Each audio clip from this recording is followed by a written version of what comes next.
How did they do it? But do we know that? We all go to the pyramids, we go see the Leaning Tower of Pisa. Someone said something very nicely. He said, we are actually appreciating a building that doesn't stand.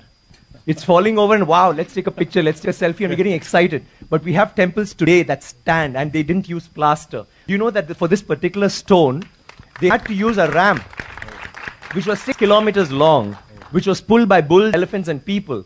6 kilometers long to get up there, without any machinery, without any cranes, without anything. And they didn't have plaster. It's withstood 6 earthquakes. You know what happens when an earthquake comes? Without plaster.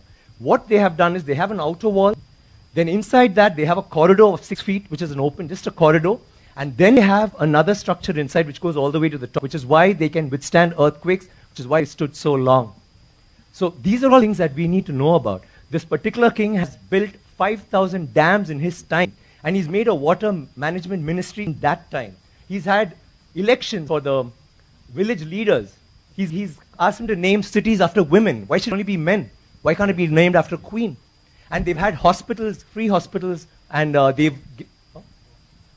and he actually brought loans, and he used to give loans. He used to help people get dignity, not just throw money around. So this is something that's so illustrious. And this happened in the 9th century. I'm sorry I'm taking so much time. It happened in the 9th century when the rest of the world, you talk about superpowers today, the 9th century all this happened. And we had the biggest maritime naval thing in the world.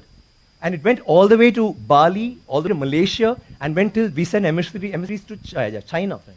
And you know what was the superpower doing then? America hadn't been discovered by Columbus till 500 years later. So think about our culture, think about how advanced we were. We need to be proud of this. It's nothing to do with North India, South India, West India, East India. It is, we are Indians. And we need to feel proud about that. And England is so illustrious, but Englands were invaded by the Vikings, and the Europe was in the dark ages during the 9th century. They had nothing going on. So don't you think we should celebrate history?